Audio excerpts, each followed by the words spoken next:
Did I really think I was the smart one in that relationship, or was I just too comfortable being careless?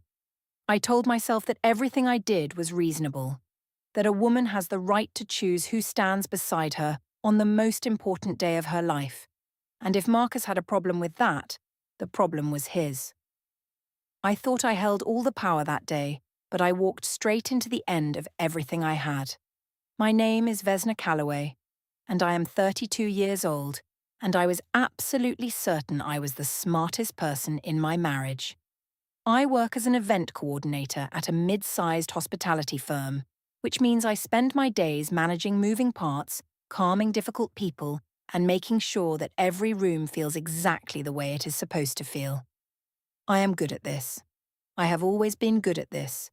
My boss once told me that I have a rare ability to stay in control of a situation, no matter how messy it gets, and I took that as the highest compliment anyone has ever paid me. My husband is Marcus. He is 35, a structural engineer, quiet in the particular way of people who think carefully before they speak. We had been together for 3 years before we got married, and in those 3 years I told myself regularly that I had chosen well. He was steady and present, and never demanded anything unreasonable. He cooked dinner on his nights without being asked. He remembered small things. He was, by every visible measure, a good man. I also have an ex named Dorian. He is 38, and he owns a restaurant in the Arts District, and we were together for 4 years in our 20s, and he has never completely let go of the version of me he met back then. I used to find this flattering. During the months before my wedding, I found it useful. My father did not come to the wedding. He had not returned my last 3 messages, and I had known for 2 months that he was not coming, and I had told almost no one. The absence sat in my chest like a small, cold weight. When I began to think about who would walk me down the aisle, Dorian's name arrived in my mind immediately, and it settled there with a confidence that felt like logic. I told Marcus one evening at dinner. I delivered it calmly, as a statement rather than a question. He put his fork down, carefully, and asked me why I had chosen Dorian specifically. He said the role was one of the most visible positions in the ceremony, and he wanted to understand my thinking before he responded. I told him that Dorian had been reliably present in a way my family was not, and that his history with me was exactly what made the choice meaningful. Marcus said he would think about it overnight. He changed the subject. The rest of dinner was quiet in the way that has texture. That night, my phone lit up on the kitchen counter with a notification from a contact I had saved as D. Marcus was standing across the room. He did not reach for my phone. He walked to the hallway with his glass of water and sat in the armchair at the far end of the room, in the chair he almost never used. The notification cleared after 3 seconds, and the screen went dark. And in the dark television screen across from me, I could see my own reflection. A woman sitting alone, one hand resting on a phone she had placed face down on the cushion beside her. The engagement party was held at the terrace room, a private event space on the river with wide amber windows and fairy lights strung across the ceiling in clean parallel lines. We had invited 43 people. It was a warm crowd, full of people who had known us separately and were only now meeting us as a unit, which meant it was exactly the kind of event where the image of a couple carries real weight. Marcus had asked me, 2 days before the party, about the guest list. He sat at the kitchen table with a coffee mug he had owned for years. It had a small chip on the handle that he had never repaired, and he turned it between his hands the way he did when he was thinking carefully. He asked in what specific capacity Dorian had been invited, because the guest list sends a social signal, and he wanted to understand where Dorian stood on it. I told him that Dorian was a friend, someone who mattered to me, and that Marcus was welcome to get to know him better rather than treating another person's existence as a problem. He said he was not calling it a problem. He asked a more specific question then, and the question was careful and factual, in a way I did not expect. He said that the last time Dorian had come up in conversation, we had not spoken since my cousin's birthday in February, and he asked me at what specific point in the last 6 months I had re-established regular contact with him. He said he was not asking to police my friendships. He was asking because a context shift had happened that he apparently missed, and he wanted to understand it. I told him we moved in some of the same social spaces, and it was nothing worth noting. I said his question felt more like surveillance than concern. He did not push it further. He finished his coffee and said he would like to think about things overnight, which he said the way someone says it when they have already thought about it thoroughly and are simply giving you the courtesy of warning. The morning of the party, he tried again. He came to find me in the hallway while I was getting my coat and said, without raising his voice, that he was not asking me to uninvite Dorian or change any arrangement. He had one request, that I maintain a reasonable distance during the event, not for ego reasons, but because both families and many people who had not met each other yet would be present, and the dynamic between me and Dorian would be read by all of them. He said he wanted us to present as a couple at our engagement party, not as a trio.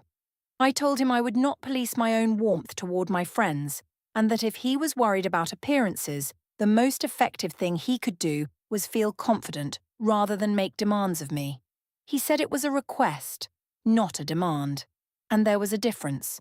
I said it did not feel like one. He went quiet. I received his silence as agreement. Dorian arrived 20 minutes after the party started. He was in a well-fitted jacket and carried a bottle of wine with the easy confidence of a man who is comfortable being seen anywhere. He hugged me at the entrance, and the hug lasted a beat longer than it needed to. Priya was at the bar nearby. She said nothing. She took a long sip of her drink and looked at the river through the window. Marcus was standing with two co-workers near the far end of the bar when Dorian arrived. He watched the hug. His expression did not change. He continued his conversation and did not look over again. As the evening went on, I drifted back toward Dorian naturally whenever a conversation group dissolved. I told myself 4 times in 2 hours that this was because we had things in common and he was easy to talk to. Near the terrace railing, we were mid-laugh about something from years ago, and at one point my hand landed briefly on his forearm, a casual touch, the kind between people with long shared history. I did not plan it. It simply happened, and then I moved on without registering it. Across the room, Marcus's younger sister Gina was photographing the table centerpiece arrangement for a design project she had been working on that used this kind of floral composition as reference material. She was focused on the glass tubes and the stem heights of the flowers. She lifted her phone. The flash fired. In the photo, which she would not examine closely until 2 days later, I am at the railing in the near background, mid-laugh with Dorian, his arm slightly extended and my hand on his forearm. Marcus's back is visible 1 meter behind us. He is talking to a co-worker about something entirely unrelated to any of this. The distance between his back and the two of us at the railing looks, in the photograph, like a gap that was chosen. On the drive home, Marcus was in the quiet of someone sorting through information rather than sulking. I filled the silence with details about the evening. When we got home, he sat on the end of the bed with his hands on his knees and asked if they could talk for a few minutes. He said that at the terrace railing around 9:15, he was close enough to observe how I interacted with Dorian, and what he saw was not the behavior of 2 acquaintances. He asked whether there was something happening that he should know about. I said no. He asked whether, if the situation were reversed, if he had touched an ex's arm and laughed that way at our engagement party while I was a meter away, I would have felt nothing. He asked what that told me about whether his feelings deserved consideration. I changed approach immediately. I told him he was being dramatic, that Dorian was a normal part of my life, and that his inability to trust me was the actual problem. He said he was not questioning trust. He was asking. I turned off the bedside lamp. 2 days after the party, Gina posted the engagement album. Frame 7 of 12 was the railing photo. I studied it at my work desk for a long time. I decided that requesting its removal would draw more attention than leaving it. I closed the app. That evening, Marcus had seen the post. He had not commented or mentioned it. When I came into the kitchen, his phone was face down on the counter and the room was very quiet. A car horn sounded once outside and then faded. He said nothing. He was already somewhere ahead of me, and I had not noticed the distance yet. 3 weeks before the wedding, I met Dorian at his restaurant on a Thursday afternoon to finalize the processional logistics. The back booth near the kitchen pass-through was warm and smelled of roasting garlic and something woodsy from the oven. I spread out Sasha's printed ceremony timeline and walked him through the sequence, where we would wait before the doors opened, the pace of the walk, the handoff at the altar. He listened attentively, leaning slightly forward over the table, and at one point asked whether coming back to a person from her past for something this significant felt strange to me. I said no. I said it felt right, actually, like something I was entitled to choose. The following afternoon, I did the Grand Meridian venue walkthrough with Sasha, our wedding planner. Marcus was supposed to join but sent a message at 11:15 saying his appointment had run long. He did not arrive. The hotel ballroom corridor had dark burgundy carpet and tall chandeliers slightly too heavy for the space, and the air smelled of cleaning spray and the dried residue of old flower arrangements. Sasha asked whether the processional would have one person walking the bride or two. I said one. My ex, Dorian Ashby. She wrote this in her spiral notepad without visible reaction and drew a small circle around the notation. I told myself it meant nothing. On the way out, I called Marcus from the lobby. He answered on the second ring and apologized for missing the walkthrough. He said he was near Arlen Street, that he had one more thing to do, that he would be home by 7. I asked what he was doing there. He said, a follow-up appointment. I did not ask what that meant. The rehearsal dinner was a Friday evening in late November, 6 days before the wedding. La Quinta Sala's private room had one long table, 3 wall candles on each side, and an acoustic softness that made conversation feel contained. There were 12 people. I had designed the seating. Dorian to my immediate left, Marcus to my right, my mother Claudette beside Dorian, and Marcus's mother Elena and sister Gina at the far end with his co-worker James. Marcus found me near the entrance when they arrived and asked, without any edge in his voice, why Dorian was positioned at my immediate left in the seat that would typically belong to a family member. I said because it mattered to me and I thought the reasoning was clear.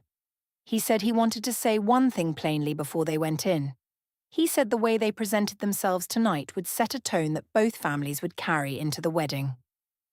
He had one specific request, that I ask Dorian beforehand to keep any speech focused on them as a couple, their future, not her history with him.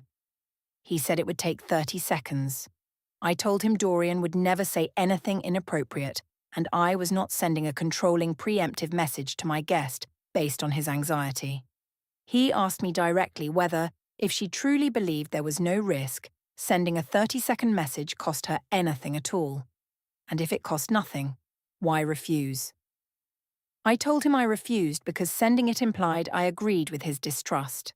And I did not. He looked at me for a moment with an expression that was completely neutral. He said, "It is your decision." He opened the door and went in. The dinner went warmly enough for the first hour. The wine was good, the food arrived quickly, and my mother held the table effortlessly with travel stories. I relaxed. Then Dorian stood up. He had not been invited to give a toast. He simply rose with his wine glass and the table quieted naturally, the way it does when a confident, charming man stands unexpectedly. He spoke warmly about knowing me for over a decade, about watching me grow into myself, about the particular way I had of making any room feel like mine. He said he was proud to stand beside me when I walked toward my future. Then he said the sentence that landed with the weight of something precisely aimed, that every woman deserves someone who sees her the way he always has, and he was glad Marcus was that person for her now. The room was quiet for exactly 1 beat. My mother laughed and raised her glass. 2 of my colleagues followed. Priya raised hers with a smile that was technically a smile. Eleanor stood and went to the small sideboard to refill her water glass, which had not dropped more than an inch. She took her time over there. Gina looked at Marcus. His face was composed. He raised his glass with everyone else and took one measured sip. James beside him said nothing. The co-worker on James's other side looked at his plate. In the coat check alcove afterward, a narrow space with a single overhead bulb and a sliding wooden panel, Marcus spoke first. He said very quietly that he had told me in advance the speech needed managing and I had chosen not to manage it. He said what Dorian said tonight was not nostalgic. It was possessive, and it was directed at Marcus as much as at me, and every person at that table who had spent time in a relationship understood the subtext.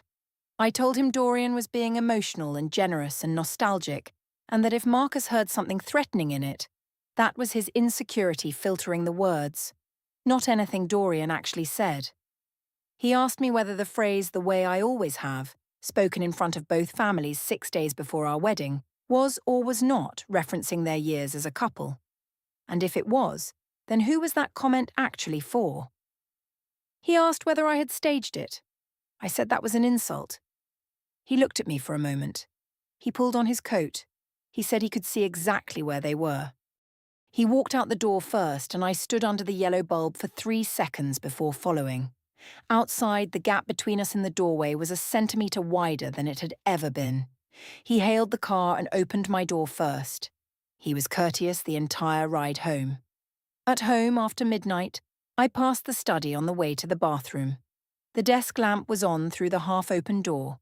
Beside Marcus's open laptop on the edge of the desk was a small, neat stack of papers I had not seen before. I told myself it was work. I kept walking. The morning of the wedding, the bridal preparation suite smelled of hairspray and gardenia corsages, with a thread of cigarette smoke drifting in from the balcony where someone had stepped out briefly. Priya was working on my veil. My mother was pouring champagne into crystal flutes, 2 of which still had faint lipstick smudges from the previous evening. Dorian arrived at 11 for a brief processional walkthrough with Sasha. He knocked, and I opened the door myself.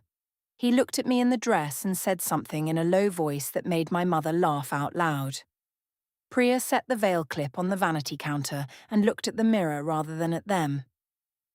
The ceremony hall held 204 guests. Marcus had been standing at the altar beside the officiant for 7 minutes before the processional music began. His best man James stood to his right and said something quiet and brief, and Marcus nodded once. Then the doors at the far end opened. I took Dorian's arm. I had rehearsed this feeling, confident, significant, chosen. I walked the full length of the aisle on his arm and kept my eyes on Marcus the entire time. I was looking for something specific, some visible crack, some proof that the sight of me arriving this way had cost him something, some emotion I could read. I wanted to see him feel it. Marcus's face was composed and utterly still. He watched me come toward him and he did not look at Dorian once. His eyes were on me, and only me, and the expression on his face was not cold or angry or soft. It was the expression of a man who had already made a decision and was simply watching the final steps toward it. I arrived at the altar. Dorian placed my hand in Marcus's.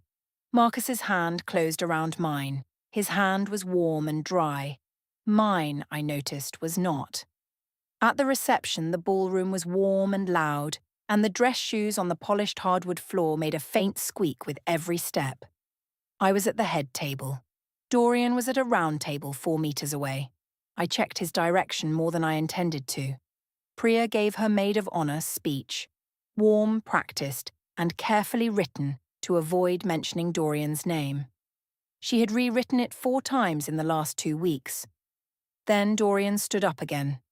The room quieted naturally. He said he had one more thing he wanted to say, that the greatest gift you can give someone you care about is to make sure they are safe. He said he hoped Marcus understood what he had been entrusted with.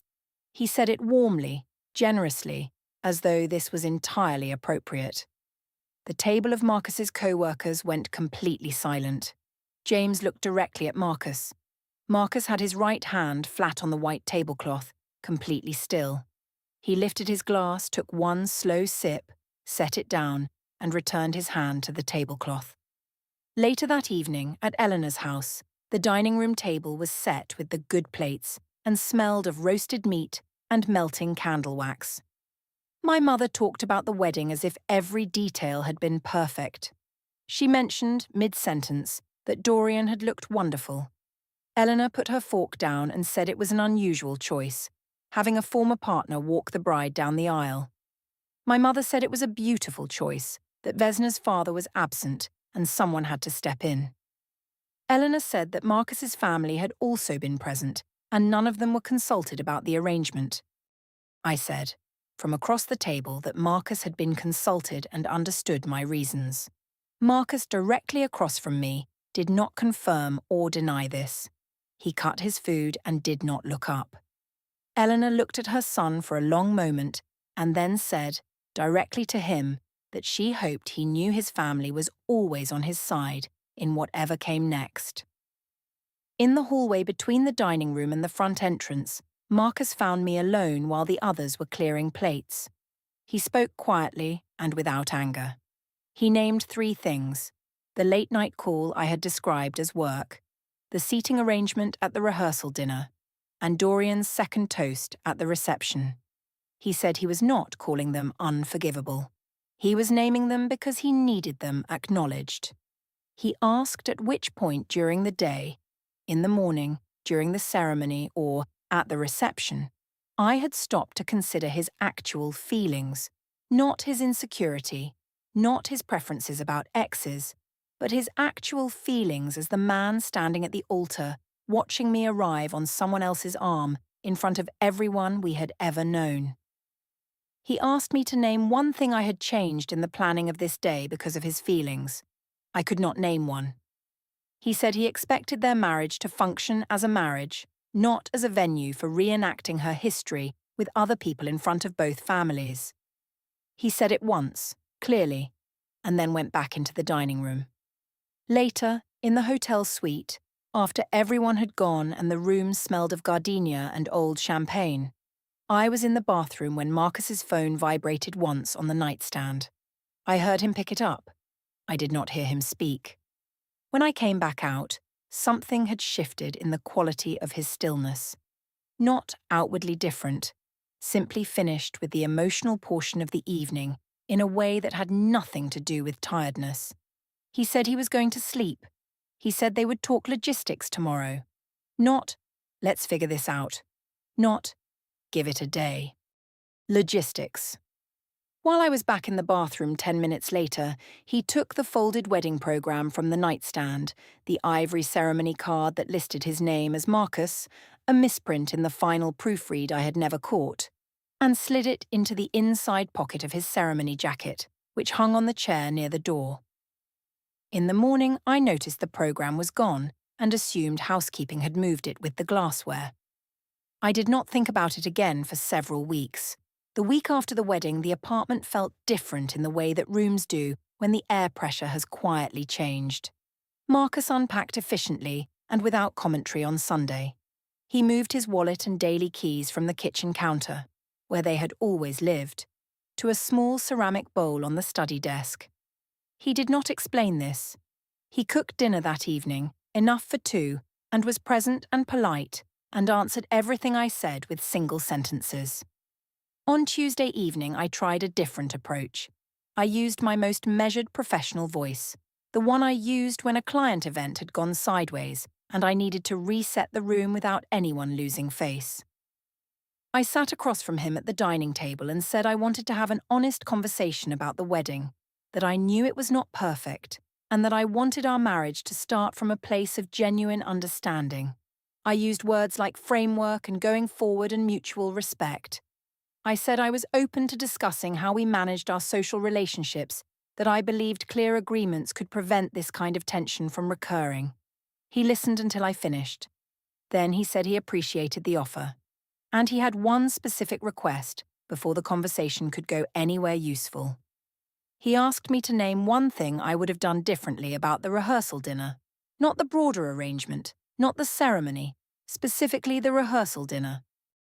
He had made a direct advance request about managing the speech framing. I had declined. The speech had happened exactly as he predicted, and 12 people, including both families, had heard it.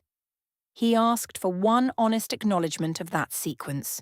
He said that was the only thing he was asking. Everything else could follow from there. He then asked whether I genuinely believed that what Dorian said that evening, that particular phrase, in that room, 6 days before our wedding, had no measurable effect on how his family and colleagues perceived him. He asked whether that was truly subjective, or whether any reasonable person in that room would have felt what he felt. I shifted slightly in my chair. I told him I could not apologize for something Dorian had chosen to say because I had not written his speech. I said Marcus was asking me to own someone else's words. He said he was asking me to own the fact that he had asked me to prevent it, and I had chosen not to. And those were different things, and I knew they were different things. I told him I was trying to build something, and he was refusing to meet me. He said building something meant meeting in the middle, and he had moved to the middle, and he had named one small concrete thing, and I had not met it. He said he had an appointment on Thursday, and if I wanted to continue the conversation when he returned, he would be available that evening. But if Thursday passed and I had still not named one thing I would do differently, then he was going to handle the situation in the only way that remained. I asked what that meant. He said, properly. He went to the study and closed the door. On Wednesday afternoon, I went to Priya's apartment. I needed to hear someone confirm that I was right. She listened to me describe the Tuesday conversation, Marcus's coldness, his precision, his appointment. Then she said there was something she needed to say. She told me she had sent a photo to Gina. Not the tagged one, but an untagged photo she had taken at the engagement party from her own phone, at the cake table, a moment where Dorian and I had our heads close together and our shoulders touching. She had sent it because the guilt had become too heavy. She said she was sorry for not saying so sooner. I stared at her. I said she had given his family ammunition. She said, very quietly, that she had given the truth a way out. She said she had been my friend for 8 years and had watched me treat Marcus like a reaction I was monitoring rather than a person I had chosen, and she could not keep pretending she did not see it. I stood up, picked up my bag, and left in 13 minutes without saying goodbye. That evening, furious in a way I was still not naming accurately, I called 3 mutual friends. I told each of them a version of the last several months. That Marcus had been emotionally controlling, that I had been made to feel monitored and suppressed, that the Dorian arrangement was me taking back a sense of agency in a relationship that had become suffocating. I delivered this fluently and with genuine feeling because I had always been good at presenting a situation from the angle that served me best. I did not consider that one of these 3 friends had known Marcus since university. I did not consider that another was professionally connected to a colleague at his firm. I did not consider that Priya's photo, sent to Gina with a date and sender timestamp, was already sitting in a chain somewhere. I had always been the one who shaped the story, and it had never cost me anything before. On Thursday, Marcus came home at 6:40, hung his coat, washed his hands, and sorted the mail at the front door with deliberate care, setting 2 envelopes aside and carrying them to the study. I asked from the kitchen doorway how his day was. He said, productive. I asked if they were going to talk. He said he had said what he wanted to say, and he now knew what he needed to know. He looked at me with a precision that had not been there before, as if he had finished a calculation. He said he was going to handle this properly, and then he turned without waiting and went down the hallway to the study. The door closed with a flat, final click that had no anger in it at all, which somehow made it louder than any argument we had ever had. I stood in the kitchen and the refrigerator hummed, and my phone sat on the counter with an unread message from Dorian at the top, and I looked at his name on the screen for a long time without opening it. I came to the Grand Meridian on Saturday morning, telling myself I had come about a delayed photography package. The parking attendant waved me through. The lobby was pale and still in the early light. Morning white pressing through the tall glass entrance doors, 3 staff behind the check-in counter, a bellman moving a brass luggage cart across the marble with a quiet, steady wheel squeak that carried in the open space. A man in a dark coat stepped from a seating alcove to my right. He said my full name, Vesna Calloway, not as a question. He presented a flat envelope and said clearly and without hurry that I had been served with a petition for dissolution of marriage, accompanied by a motion for temporary financial orders and a property management schedule filed in the county civil court. The initial hearing date was January 14th, stated on the inside cover. I had a deadline by which to file a response. He handed me the envelope and stepped back and did not linger. I opened it at the check-in counter with 3 staff members who gave me the precise, practiced non-attention of people trained to grant guests privacy during difficult moments. The filing was 4 pages, tabbed, with itemized attachments listed in a clean column on the 3rd page. I saw Gina's name. I saw Priya's name. I saw 2 names I recognized after a moment as 2 of the 3 friends I had called on Tuesday evening. Their statements characterized my own account of the marriage, the controlling husband, the suppressed wife, the Dorian arrangement as agency recovered. And those words now existed in a civil filing where they could be compared, line by line, against time-stamped photographic evidence, documented public events, and a professional vendor's notated records. My own story, told to protect myself, had become the clearest proof of the pattern. The bellman passed again with the empty luggage cart. The wheel squeak on the marble came and went. I heard every revolution. Priya arrived in the lobby at 8:45 to collect a silk wrap left behind after the wedding weekend. She came through the glass doors and saw me across the marble floor immediately. She stopped. I said flatly that I knew she had given a statement. Priya said yes. She said she had been my friend long enough to watch me treat a good man as a test I was running for my own confidence and call it a marriage. She picked up her wrap from the concierge desk and walked back out through the glass doors into the morning. In the days before the January 14th hearing, the joint card was restricted by the temporary financial orders and declined at a petrol station on a Wednesday morning. The apartment's property management schedule meant the guest room, which I now understood had been quietly prepared for weeks, a folded set of clothes on the chair and a toiletry bag I had never registered, was addressed in the motion pending the hearing. 3 mutual friends stopped initiating contact. 2 group chats went quiet in the particular way of rooms where everyone has already left. At work, I ran a corporate event on Monday with professional precision because that part of me had not changed. Dorian sent one more message 10 days after the lobby, saying things had gotten complicated and it was better if we gave each other space. I read it in the parking garage under my office building, under a buzzing fluorescent tube, and sat in the car for 11 minutes before going inside. 3 days before the hearing, I called Marcus and left a voicemail. 2 hours later, he sent 4 sentences. He had received my message, his legal representative would be in contact with mine, he wished me well, he had nothing to add. I read it 4 times. I had believed, across all of it, that the strongest position in any relationship belongs to the person who controls the emotional temperature, who distributes warmth and distance, who performs confidence, who shapes the story the room receives.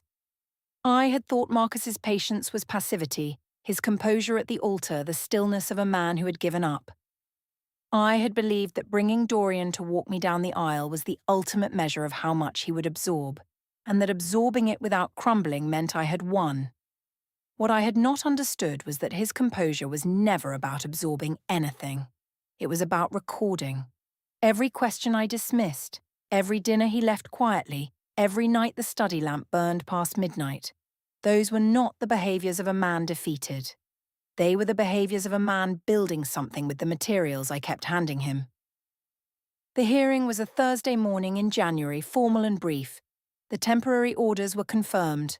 A discovery schedule was set. The next date was calendared. The judge spoke to both sides in language that was unhurried and completely indifferent to the story I had been telling myself for months. I drove home alone through the cold. The ceramic bowl on the study desk, where Marcus had moved his keys and wallet in the first week after the wedding, was empty. I had not noticed when he took them.